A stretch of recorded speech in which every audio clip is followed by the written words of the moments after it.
Pasan 57 minutos de las 8 de la mañana y nos metemos ahora de lleno en el tema seguridad pública, uno de los principales problemas para los uruguayos, así lo consideran. Bueno, el gobierno inició con los encuentros por la seguridad para diseñar un plan nacional de seguridad que se va a comenzar a implementar en el año 2026.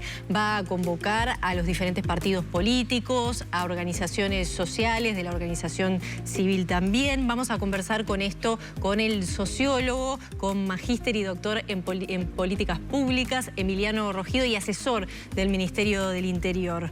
Buen día, ¿cómo le va, Rogido? Es un gusto estar acá.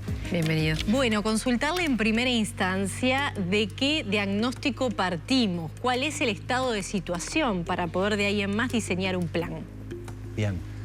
Para empezar, brevemente, ¿por qué un diagnóstico, no? En primer año de Facultad de Ciencias Sociales a uno le enseñan lo que es el ciclo de las políticas públicas, que es cómo se deben hacer las políticas, cómo se tienen que llevar adelante las políticas. Esto supone partir de un diagnóstico para identificar problemas y factores asociados a ese problema. Luego del diagnóstico viene el diseño de la política pública, que es una teoría o una hipótesis de que haciendo determinadas cosas voy a afectar las causas de ese problema y lo voy a poder cambiar.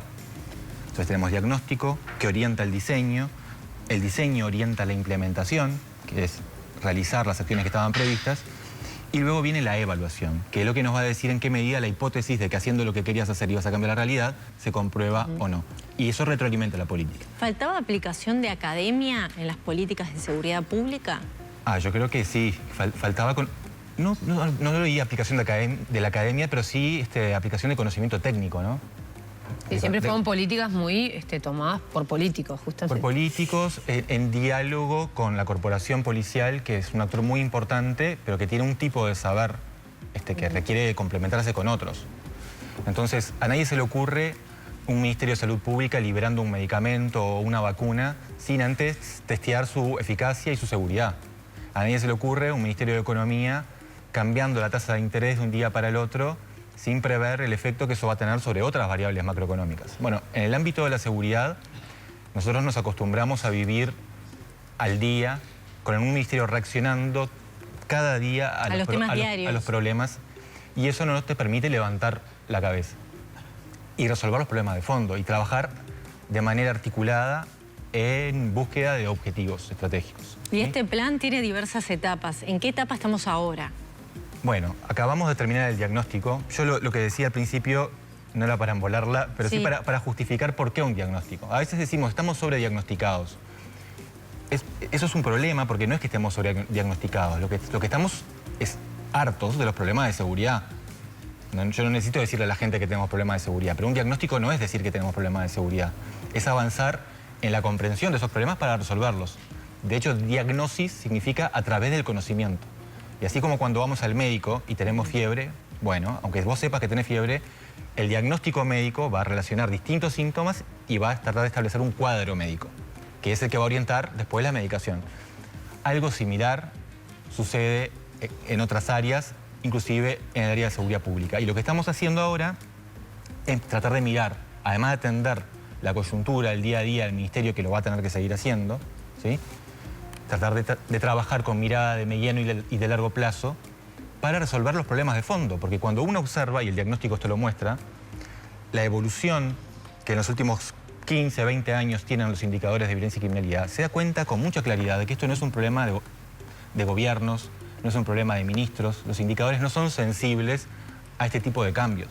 Lo que tenemos son problemas persistentes, un aumento bastante sostenido de delitos violentos, como la violencia doméstica y como los homicidios, y la aparición, la emergencia de algunos desafíos nuevos, como es el caso de las estafas y de los ciberdelitos.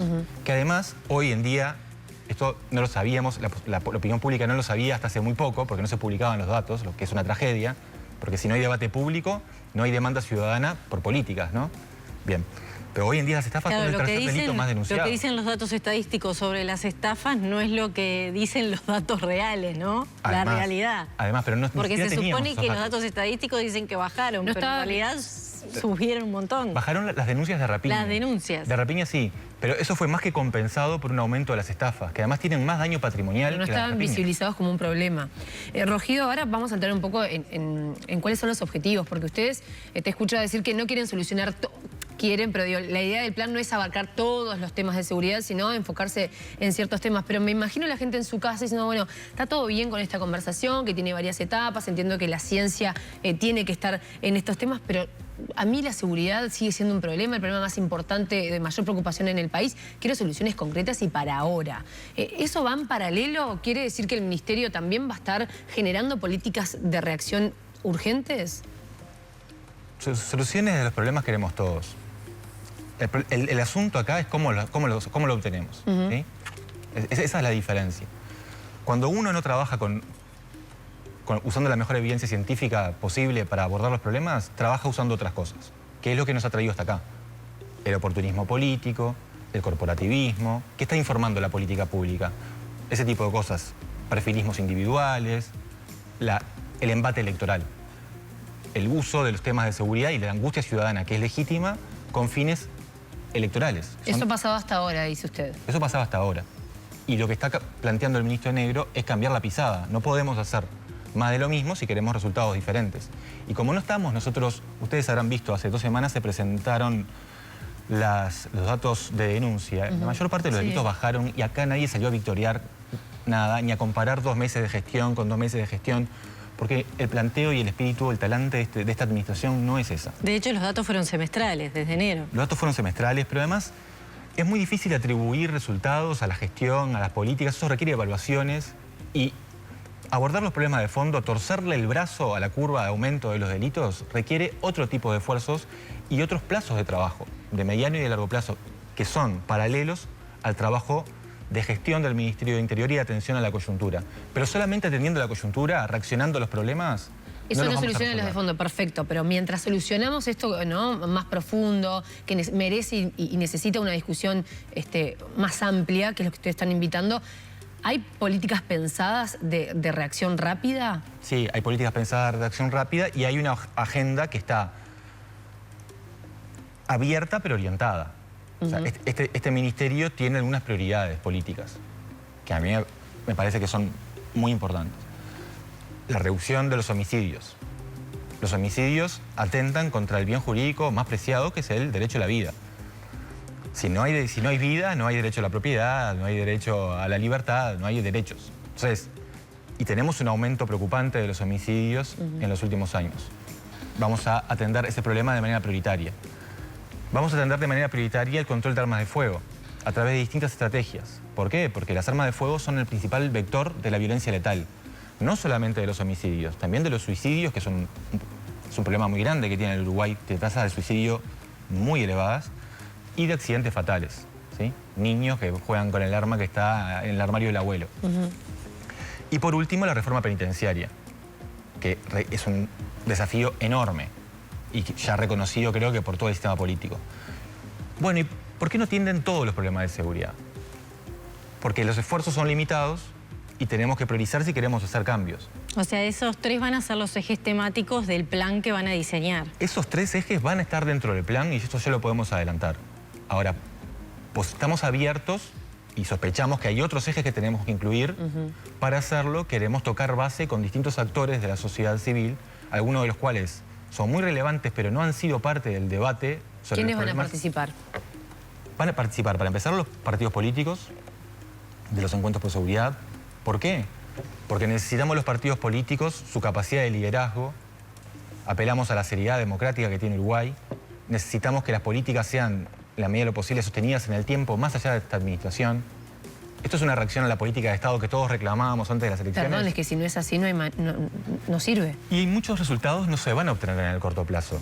Por más que uno grite y quiera mucho. La reforma del sistema penitenciario, un ejemplo claro. Hay que atender la coyuntura y los problemas que surgen en el día a día, pero atendiendo la coyuntura no vamos a lograr una reforma del sistema penitenciario. Una reforma del sistema penitenciario requiere otro tipo de trabajo, de tiempos, de seriedad, ¿no?, que tiene que ser continuado en el tiempo. Rogido decía, los partidos políticos. Los partidos políticos también para aprobar cambios normativos que son necesarios, ¿no? Luego, legislativos, digamos. Legislativos, claro. Exacto. Luego necesitamos de muchas agencias del Estado que son importantes en términos de producción de seguridad. Para empezar, los tres poderes, tanto el Poder Legislativo como el Poder Judicial y el Poder Ejecutivo, tienen contribuciones para hacer en materia de seguridad. Pero dentro del Poder Ejecutivo tenemos muchos ministerios que tradicionalmente no trabajan en este tema, pero claramente la violencia es un problema de salud pública, no solamente un problema de seguridad, que van a ser llamados a trabajar.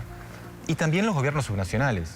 Creo que en esta última campaña quedó más en evidencia la contribución que los gobiernos subnacionales, que las intendencias pueden hacer en la mejora de la iluminación, en el cuidado de los espacios públicos, en facilitar corredores de transporte que sean seguros, porque la mayor parte de la gente, uno hace mapas de calor y cómo transita la ciudad, de casa al trabajo, del trabajo a casa. Después se desvía a visitar a un amigo, a hacer una actividad diferente, pero hay grandes canales, arterias que la ciudad tiene entre las zonas residenciales de la ciudad y las zonas más céntricas o donde se acumulan las oficinas, que tienen que ofrecer canales, corredores seguros de transporte, particularmente seguros. O sea, la idea es sumar voces para diseñar planes de seguridad, voces de actores que tienen incidencia también en la seguridad, que no es solo responsabilidad de la policía. El plan es un plan impulsado por el Ministerio junto con Presidencia, también por eso la participación de Presidencia.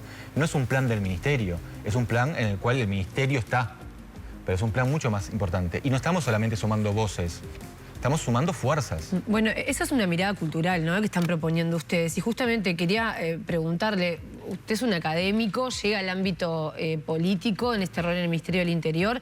¿Entiende que el resto de las participaciones del Estado tienen una cabeza de seguridad pública? Digo, la ANEP, por ejemplo, ¿no?, que fue un tema también, la seguridad en las escuelas. ¿Tiene esa mirada? ¿Las intendencias tienen una mirada real sobre cómo inciden en la seguridad pública? Creo que no. Creo que no, que hasta ahora la seguridad pública en Uruguay ha sido vista como un problema de la policía y del Ministerio del Interior. Que llega cuando el hecho está consumado, además, ¿no? Que llega cuando el hecho está consumado, que no aprovecha los recursos que tenemos en la sociedad para producir seguridad y que además es injusta con nuestra policía, que le estamos asignando, tirando el fardo, como decimos coloquialmente, de la seguridad pública en su totalidad a la policía. Y lo cierto es que la seguridad no depende solamente de la policía, aunque tengamos todos Robocop, no depende solamente de la policía. Hay diferentes eslabones de la cadena de producción de seguridad que tienen que ser atendidas por diferentes actores. Y siguiendo con la respuesta anterior, necesitamos a la academia. ¿Para qué? Para que esta política sea informada por la investigación. Si queremos políticas basadas en evidencias, esas evidencias se tienen que producir. ¿Quiénes las producen? Los académicos. Necesitamos que los académicos también evalúen lo que nosotros hacemos. Necesitamos a las empresas. Las estafas son un problema en Uruguay hoy en día.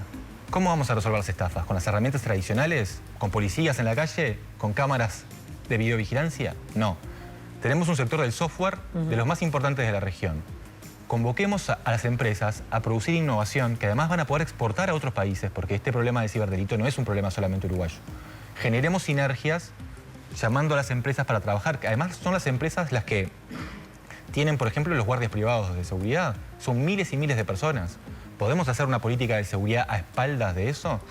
De las empresas aseguradoras también, que son las que protegen los bienes, responden ante los seguros contra los empresarios, las ONGs, por ejemplo. Y las ONGs, por último, es el quinto actor que es muy importante. ¿Por qué son importantes las ONGs? Primero porque hacen un trabajo con mucha sensibilidad social, apoyando poblaciones vulnerables, muchas veces en lugares donde el Estado no llega o llega con mucha dificultad. Entonces, el trabajo que hacen tiene que ser facilitado, fomentado, ¿sí? Porque es algo que nos sirve a todos. Pero además, las ONGs cumplen un rol muy importante de control democrático.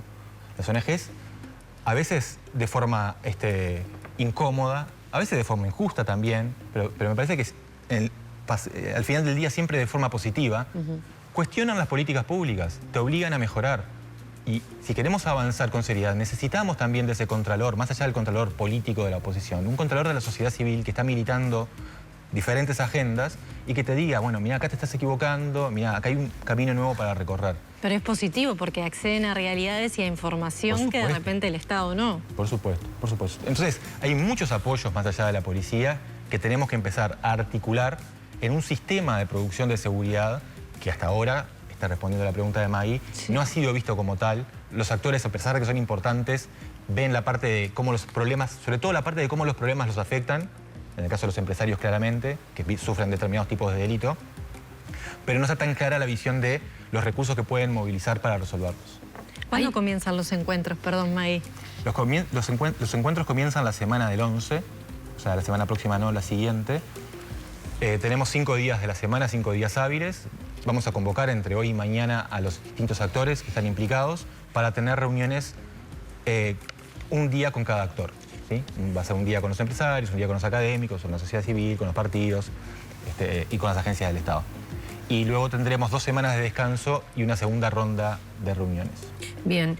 Hay un tema que todo el mundo que se sienta ahí en ese lugar se lo preguntamos porque viene complejo y es el tema de la plata, ¿no? El gobierno ya ha dicho, la situación es compleja, la frazada es corta y el proyecto de ustedes es muy ambicioso porque ya solo reformar el sistema penitenciario es mucho dinero.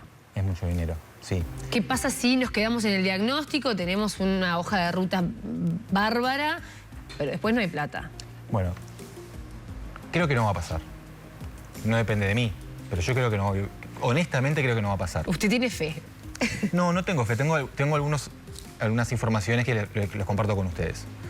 Creo que hay que también tener muchos apoyos económicos para el plan. Lo primero, antes de pedir plata, gastar mejor lo que tenemos. ¿Se está gastando mal hoy? El Ministerio del Interior tiene un problema enorme de calidad del gasto. Si uno ve los últimos 15, 20 años, el presupuesto de seguridad del Ministerio del Interior más que se duplicó. Y los resultados de seguridad, no hay que decirlo, empeoraron. ¿Y dónde se va la plata? Se va en muchas cosas. Un ejemplo claro de mal gasto del dinero es el sistema penitenciario. Gastamos, de acuerdo a las estimaciones del comisionado parlamentario, aproximadamente $1000 por mes en mantener a una persona privada de libertad y en producir daño, porque es lo que estamos produciendo. Que solo le damos de comer y la dejamos guardadas, ¿no? No le damos de comer, la mayoría sí, le están damos alimentadas mal por de su comer. familia. La dejamos guardada y tratamos de que no se mate y no siempre lo logramos. Pero fíjate esto, tenemos un sistema de justicia criminal. En muy pocos casos la policía arresta a los ofensores, ¿no? En muy pocos casos. Menos casos todavía hay información suficiente para que haya una acusación fiscal. Menos casos todavía hay una sentencia judicial. Menos casos llegan al sistema penitenciario, sea privativo de libertad o no privativo de libertad, pero centrémonos en la cárcel. De los que llegan ahí, gastando solamente en esta etapa $1000 por día, reincide el 70%. Entonces, tengo que explicar de otra manera, que hay dibujo más claro que este para decir que estamos gastando mal la plata de los uruguayos. No está funcionando. No está funcionando. O sea, Tenemos no una es tema de máquina. presupuesto, son las políticas que se han aplicado mal. Se han aplicado mal porque la inflación del sistema penitenciario atenta contra las chances de rehabilitación. O sea, en vez de gastar $1000 por mes por persona privada de libertad, deberíamos gastar $5000, $7000. Pero deberíamos tener una población penitenciaria muchísimo menor a la que tenemos. De hecho, estamos en el top 10 del mundo en términos de tasa de aprisionización. ¿Se puede hacer más y mejor con el mismo dinero? Se puede, pero estos cambios no son voluntaristas. No es que en el corto plazo empezamos a bajar mejor. Esto es poner a trotar a un elefante. O sea, los ministerios, los modelos de trabajo, porque por detrás de esto hay modelos de trabajo que tienen también derivaciones legales, ¿no? O sea, son cambios de mediano plazo también. Pero mejorar la calidad del gasto es algo necesario. ¿Por qué? Porque ya está a la vista de que con más recursos no aseguramos mejores resultados. Los recursos son necesarios, pero no son suficientes para producir resultados. Lo segundo es el presupuesto. Vivimos tiempos de vacas flacas. Tenemos un déficit fiscal importante, las perspectivas de crecimiento no son las que esperamos para este año. Por otro lado, sabemos que la seguridad pública es una prioridad. Y está bien que lo sea, porque lo que estamos haciendo acá, lo que estamos proponiendo ahora, es una oportunidad que no sabemos cuánto tiempo más vamos a tener. Nosotros vemos la región, vemos cómo ha cambiado la situación de países similares al nuestro, como Costa Rica, como Chile, como Ecuador, de forma abrupta, y no sabemos cuánto tiempo más vamos a tener esta oportunidad de proponer un esquema de trabajo como el que estamos teniendo. Si no es ahora, ¿no hay plan que valga capaz más adelante? No sabemos cómo vamos a estar en el futuro. Y lo que sí sabemos, y vemos en la región, es que estamos muy mal en términos de seguridad, podemos pasar al siguiente nivel. Y el siguiente nivel complejiza la situación muchísimo más, ¿no? Entonces, tenemos una oportunidad que tenemos que aprovechar, el gobierno es consciente de eso y por eso ha priorizado la seguridad pública, que además se paga por sí misma. Hay estudios del BID del año pasado que muestran que en el Uruguay aproximadamente 2.7 puntos del PIB son perdidos por la seguridad pública, por los problemas de seguridad. O sea que ahorraríamos plata en el mediano plazo mejorando la seguridad, atraeríamos inversiones, dejaríamos de gastar en cosas que lamentablemente tenemos que gastar por... Sí, pero para eso primero falta esa primera inversión. Pero supongamos que el gobierno dice es necesario, aparece la plata, pero capaz que no alcanza. ¿Financiación internacional? Exacto. Una de las innovaciones de este proceso de construcción del Plan Nacional de Seguridad Pública, que es muy importante, fue la creación de un Consejo Internacional de Observación y Cooperación, compuesto por 2 bancos regionales de desarrollo, como el Banco Interamericano de Desarrollo y la CAF, la Corporación Andina de Fomento, por agencias de Naciones Unidas, como la OEA, como el PNUD, como la UNODC. Me estoy olvidando de alguien, OEA, PNUD, UNODC, bueno, ya se me va a venir. Qué lástima olvidarme de alguien. Y, no me olvidé de nadie. Y el Mercosur. Ahí va. El Mercosur porque buena parte de las políticas son regionales y, por ejemplo, contra el crimen organizado, que es transnacional, requieren articulaciones regionales. Este consejo va a acompañar el proceso ejerciendo un rol de veedores internacionales. Sabemos que este es un tema delicado políticamente y así como las elecciones que son contestadas, hay observadores internacionales que velan porque todo se dé con ecuanimidad y de acuerdo a lo previsto, queremos que este consejo participe de la observación, de la documentación del proceso, ¿sí? No de la elaboración del plan, que es un trabajo de los uruguayos, pero sí queremos que nos apoyen en la documentación, en el registro y en la facilitación. Y también contamos con... Todas estas agencias aceptaron muy gustosamente, con mucho interés, participar del proceso y desde ya se ven interesadas en concebir el plan de acá a marzo y luego tratar de facilitar su implementación y su evaluación, porque nosotros queremos evaluar lo que hacemos, queremos aprender de lo que vamos a hacer. ¿En qué formas hay de apoyo financiero? Bueno, ya estamos, por ejemplo, con el BID, preparando un nuevo préstamo que entre sus componentes tiene uno para la reforma del sistema penitenciario, ¿sí? Y no descartamos otros. Una cosa que me parece importante es que tradicionalmente los países de bajos recursos, como los nuestros, van atrás de las agencias internacionales a tratar de alinearse a sus agendas para agarrar un mango, ¿no?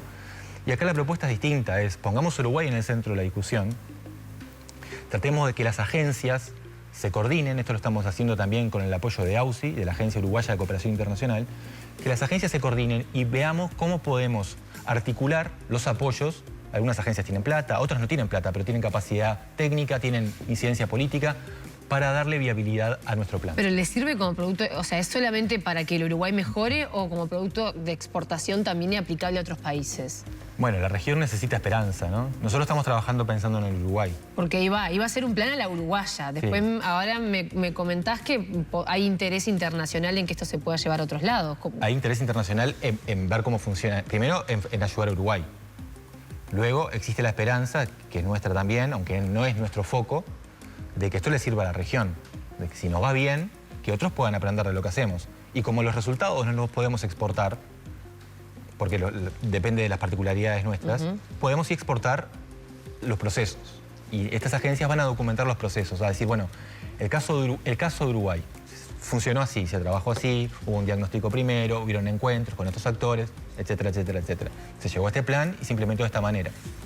Eso es lo que las agencias están interesadas en hacer, porque aunque tengan interés en el Uruguay, también están interesadas, el área de actuación de las agencias internacionales trasciende a nuestro país. Claro. Y ven acá la posibilidad de una iniciativa novedosa para un problema que es acuciante en Uruguay, pero también en nuestra región. Rogido, de estos encuentros van a participar los partidos políticos. Desde la oposición ya surgen algunas críticas, por ejemplo, afirman que se siguen aplicando políticas de la administración anterior. ¿Qué opina? Los problemas se heredan, las instituciones se heredan. Es poco serio decir y poco serio intentar hacer un cambio abrupto de lo que tenemos hoy en comparación a lo que tuvimos el 28 de febrero. O sea, ¿alguien puede decir que vivimos en países distintos? ¿Que los problemas cambiaron sustancialmente? ¿Que la institución cambió?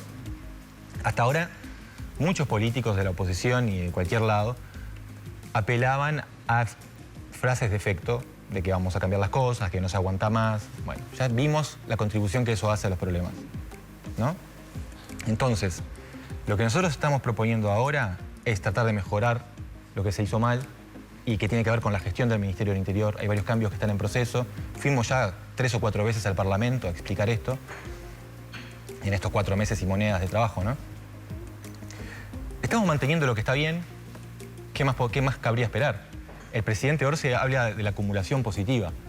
Y para mí, más allá del guiño político al presidente Orsi, pues yo no soy político, me parece una idea poderosa, porque nosotros vivimos en el presidente Orsi va a pasar, el ministro Negro va a pasar, el asesor Emiliano Rogido va a pasar, el país va a quedar, y nuestro trabajo es dejar el país un poquito mejor de lo que lo recibimos en cada una de las áreas de actuación, para que el próximo gobierno, sea del signo que sea, lleve el país un pasito más adelante, mejore el bienestar, la calidad de vida y el bienestar de los uruguayos. Entonces, no hay ningún ánimo refundacional, por más que se están haciendo cosas, se pretenden hacer cosas distintas y se quiere cambiar la pisada, no hacer más de lo mismo. No hay ningún ánimo refundacional en este planteo del plan, no estamos diciendo ahora llegamos nosotros, todo lo contrario, hay mucha humildad, tenemos muchas ideas, nos interesan las ideas que no tenemos. Y para eso estamos haciendo la convocatoria de los partidos políticos, para que contribuyan con sus ideas. Ojalá que todo esto sume, ojalá que el sistema en general esté a la altura del problema que tenemos los uruguayos, pero también uno escucha y dice, bueno, ya va a llegar un momento en el que van a pedir medidas concretas, que bajen los números, que se vea eso en la calle, la renuncia de tal o cual. Digo, el sistema tiende hacia eso. Ojalá que nos demuestren que están a la altura. Pero la verdad es que también esto es política, más allá de la academia, que está bárbaro. El escepticismo lo explica el pasado, ¿no? O sea, no tenemos razones para ser súper optimistas. Lo que tenemos es una ilusión de hacer las cosas diferentes. Los incentivos políticos, digamos, el mejor momento para hacer esto es este. Cuando recién pasamos por una elección. A medida que nos aproximamos a una elección próxima, los incentivos para confrontar políticamente y estar en desacuerdo aumentan. La crispación aumenta. O sea que lo estamos haciendo en el mejor momento, con humildad, apelando a lo mejor de los partidos y de los otros actores también. Lo que venga a partir de esa invitación, para nosotros va a ser un dato. Y nosotros vamos a trabajar con datos. Y esto va a seguir adelante con lo que estén. Emiliano Rogido, asesor en Seguridad Pública del Ministerio del Interior, muchas gracias por habernos acompañado hoy. Gracias a ustedes. Un placer.